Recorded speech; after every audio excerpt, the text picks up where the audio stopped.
Chez ProNature Bouffard Sport, grande sélection de vélos, vêtements et accessoires dans des marques réputées. Aussi, vaste choix de produits et accessoires de qualité pour la piscine et le spa. ProNature Bouffard Sport, notre spécialité, c'est le sport. 114 boulevard Taché-Ouest ou bouffardsport.com. Alors, je vous souhaite la bienvenue à cette autre chronique chasse et pêche où on s'amuse à vous parler de pêche, particulièrement de pêche, parce qu'avec Louis Lachance. Salut Louis Lachance. Ça va bien? Notre spécialiste de la pêche. Le vendredi, c'est tout le temps le fun. Oui, hein? On titille un peu les gens qui regardent la chronique, puis on leur donne le goût vraiment d'aller à la pêche. C'est le but de cette chronique, d'ailleurs. Oui. Et voilà. Je pense que tu réussis bien. Bien, merci. Écoute, on parle de surgeon. Je l'attendais, celle-là. Ça fait longtemps que tu m'en parles de surgeon. Ben oui, parce que d'abord, c'est tellement bon, le surgeon. Oui. Ça se mange bien. Puis, j'ai eu le plaisir récemment, je suis allé à la pêche, puis j'ai pris un petit esturgeon. Ouais, à peu près ça. OK. Mais, écoute, moi, je suis habitué d'aller à la truite. Oui. C'est la première fois que j'allais à la pêche sur le fleuve. C'est la première fois que j'attrapais un esturgeon. C'est assez vigoureux, hein? C'est très vigoureux, Michel. Écoute, moi, c'est ma 10e année que je suis guide de pêche. Et les gens qui veulent venir à la pêche avec moi, qui n'ont jamais capturé un esturgeon, me demandent, Louis, comment ça tire un esturgeon? Qu'est-ce que ça fait? Tout ça. Ben moi, c'est pas compliqué. Je leur donne un exemple si vous avez un tracteur au bout de la ligne. C'est carrément ça. Un esturgeon, lorsque vous allez à la pêche à l'esturgeon, Michel, c'est pas toi qui décides, c'est la bête que tu as au bout de la ligne. Carrément. Et il faut vraiment le respecter parce que vous avez beau avoir le matériel que vous voulez. C'est sûr que toi, il y a une quinzaine de jours, tu as pris un petit esturgeon. Mais écoute, on peut avoir des spécimens de 80, de 90, de 100 livres. Oui, il y a quelques semaines, tu en as quand même pris un bon. 80 livres. 80 livres? 80 livres. Ah, oui. Et oui, là, on est rendu dans 5 pieds de longueur, là. Okay. Mais ça prend quoi pour aller chercher ça? Tu peux pas sortir ça avec n'importe quoi? Bien, c'est sûr, écoute, tu me croiras pas, mais je t'ai d'ailleurs prêté une canne à pêche dont tu as capturé ton esturgeon avec. Ouais. C'est avec la même canne à pêche qu'on a pris le 80 livres. Quelle sorte de fil que ça prend pour... Bien, moi, ce que je suggère aux gens qui vont à la pêche, qui essaient de prendre des esturgeons, moi, c'est pas compliqué. Je le dis à tout le monde, quel genre d'équipement que j'utilise. Au minimum 50 livres. On a parlé du fil tressé en début de saison. C'est important d'avoir au moins du fil tressé parce que c'est un fil qui ne casse pas. Donc, puis on peut en mettre beaucoup plus dans le moulinet. On peut vraiment en mettre beaucoup plus. Plus long parce que c'est sûr qu'un esturgeon de 80 livres capturé dans 35 pieds d'eau, lui va décider qu'il s'en va vers le large. Et il va dérouler, il va dérouler, il va dérouler. On a l'impression que c'est interminable. Donc, c'est dans le moulinet, je suggère minimum 50 livres tressés. Et on se fait le fameux bas de ligne qu'on a présenté également en début de saison. On parle d'une pesée. C'est ça, avec la fameuse pesée. Avec deux hameçons? C'est ça, la fameuse pesée avec à peu près un 3 pieds de bas de ligne. Bien, encore une fois, moi, j'utilise du fil fluocarbone de 30 livres minimum. Pour les hameçons? C'est ça. À ce moment-là, vous allez être équipé au moins pour, si vous capturez une vingtaine, trentaine, quarantaine de livres, vous allez être capable de vous battre avec votre poisson et de ne pas trop le fatiguer parce que ça, c'est important aussi. Pourquoi? Ça, c'est important. Parce que, étant donné que l'esturgeon est un gros combattant, ça se peut qu'à un moment donné, les gens qui ne sont pas habitués, ils veulent le ramener trop vite. Bon, bien, si on le ramène trop vite, éventuellement, ça risque de casser parce qu'il va se fâcher. Parce qu'il n'est pas toujours fâché, l'esturgeon. À un moment donné, il peut se fâcher directement à côté du bateau. Et là, il nous reste à peu près 4 pieds de ligne, puis il décide de sauter. Là, s'il saute, bien là, en retombant à l'eau, il va donner un coup. Et là, tout va casser.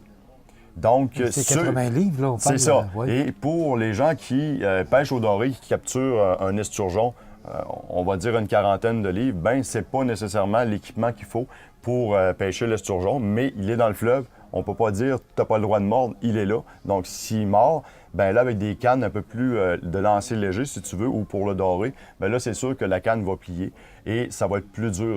Le combat va être plus long pour l'esturgeon. Donc, c'est pour ça que moi, je conseille, regarde, Michel, on a vraiment des belles cannes pour l'esturgeon. Moi, j'appelle ça des poteaux de téléphone, mais avec ce genre d'équipement-là, vous allez ramener votre esturgeon avec un bon gros moulinet vous venez voir les conseillers Bruno chez ProNature, il va vous conseiller le moulinet qui va avec cette canne-là. Mais avec ça, Michel, si vous capturez un esturgeon de 80 livres, ben vous ne fatiguez pas l'esturgeon parce que votre combat d'1 h 30 peut se transformer en 15-20 minutes.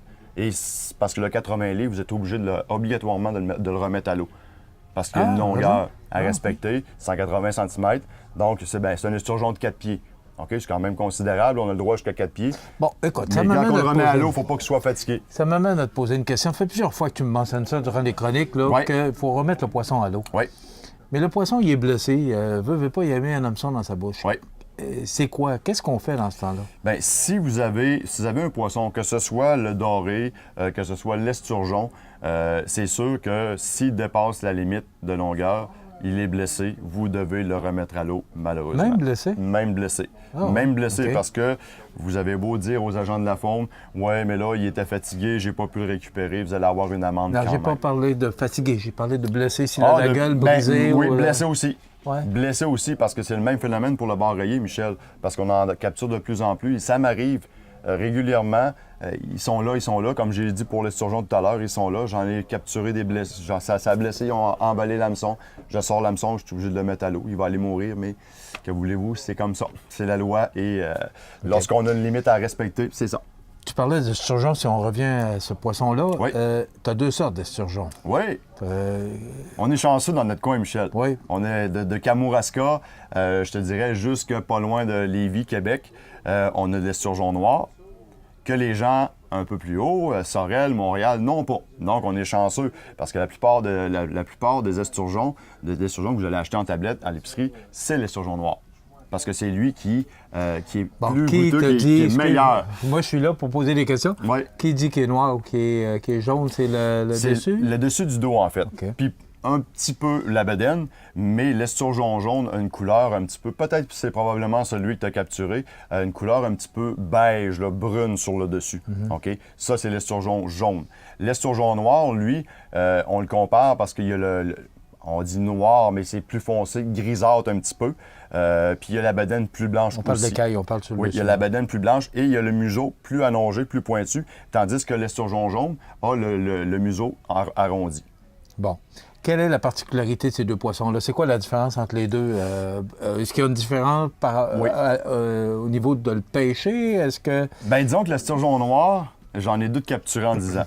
Là, on est en train, justement, le guide est en train d'étudier comment le capturer parce que l'esturgeon noir est un poisson qui est anadrome. Anadrome, ça veut dire qu'il va autant en eau douce qu'en eau salée. Okay. Donc, là, il se nourrit de capelans, d'éperlans et il vient frayer dans le coin. Après ça, il se promène, l'esturgeon noir. Tandis que l'esturgeon jaune, lui, il va se nourrir de vers de mer, de petits colimaçons. C'est pas tout à fait le même genre d'alimentation. Et l'esturgeon jaune, je te dirais, quand tu commences à avoir un esturgeon, justement, de 80-90 livres, c'est 100 livres, ça commence à être dans le top. Alors qu'un esturgeon noir, ça peut aller 250-300 livres. Est-ce que la règle est la même pour le surgeon noir que le surgeon jaune? Est-ce que non, c'est pour l'esturgeon jaune. Okay. Parce qu'on n'a pas l'esturgeon noir à la grandeur du Québec. Donc, c'est pour ça, parce que l'esturgeon jaune, on peut en capturer, comme j'ai dit, jusqu'à Montréal. Et les gens, c'est cette sorte d'esturgeon-là qui préconisent. OK. Maintenant, on a parlé de canne à pêche, on a parlé de fil. Oui. Quand tu arrives avec un poisson de 80 livres, comment tu fais pour sortir ça de l'eau? Avec une puise? Une épuisette? Bien là, à 80 livres, je te dirais que ça va prendre une méchante épuisette, mais la plus grosse que j'ai pu trouver, il n'embarque pas dedans. C'est sûr que... Alors, tu fais quoi pour le ramener? Parce que tantôt, ce que tu as dit, c'est que ça peut passer par-dessus le bateau, casser. Tu fais quoi pour le ramener? Bien, en fait, c'est sûr qu'avec le moulinet, c'est une question, il faut vraiment jouer avec le frein.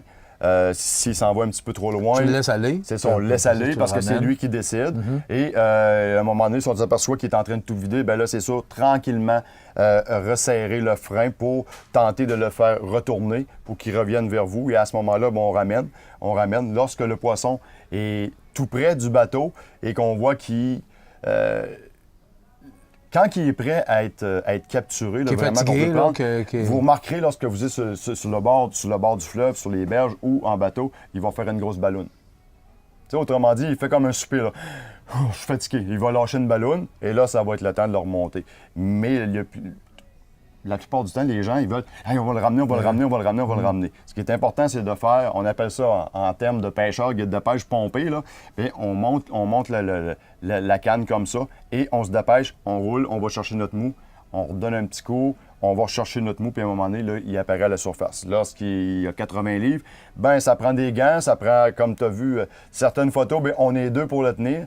Donc, ce qui est important, c'est justement, peut-être avec 2 personnes, le prendre tranquillement par les nageoires en avant et l'autre par la queue et l'embarquer dans le bateau. Et si vous avez des photos à prendre, bien, pour n'importe quel poisson que vous voulez mettre à l'eau, prenez vos photos et dépêchez-vous de le remettre à l'eau parce que c'est son environnement. Et en plus, bien, vous enlevez le limon qui est sur le dos, puis c'est une couche protectrice que le poisson a sur la peau.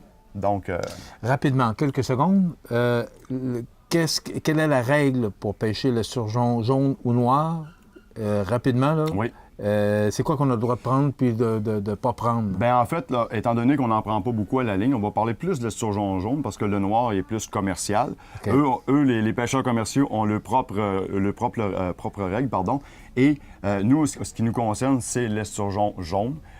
Évidemment, bon, ça prend Est-ce qu'il y a des restrictions? Oui, parce que c'est un par permis. OK? Un par pêcheur. Donc, si on va à la pêche tous les deux, on a le droit seulement à un. Dans notre quota, on a le droit seulement de conserver un esturgeon chacun. OK. Et ça prend le permis de pêche parce que ça ne prend pas le permis de pêche pour n'importe quoi. Pas ici. Pas ici. Je le rappelle aux gens qui me le demandent souvent. À partir du pont de Québec, aller jusqu'en Gaspésie, on est dans la zone 21. Et à ce moment-là, on n'a pas besoin de permis de pêche du Québec. Mais il faut respecter les quotas. Et voilà, la zone 21, c'est le fleuve. Si on va sur un lac, ça prend le permis de pêche. Et voilà. Qu'on a ici chez ProNature. Et voilà. Louis Lachance, c'est très intéressant. Merci Et là, beaucoup. Le prochain, c'est toi qui viens le prendre avec moi. Oui, ouais. Ça, on vous montrera des images. Oui. Merci, Louis Lachance. C'est un plaisir. Ça complète notre chronique chasse et pêche pour aujourd'hui, présentée par ProNature Bouffard Sport. Je vous rappelle que tout ce que vous voyez ici et bien plus, parce que la caméra ne peut pas tout capter, bien, il y a des bicyclettes, il y a des beaux vêtements, des marques renommées, il y a tout ce qu'il faut pour la piscine, naturellement, chasse et pêche, les vêtements, on les a montrés sur une autre chronique, alors venez faire un tour et venez voir et venez prendre de bons conseils. J'ajouterais, Michel, peut-être, on a la chance dans la région d'avoir une belle boutique spécialisée. Bien, c'est le temps d'en profiter. Alors, il n'a pas fait de jeu de mots en disant que nous avons la chance. Merci, Louis. C'est un plaisir. Ça complète notre chronique pour aujourd'hui. On se retrouve dans 15 jours. Bien sûr.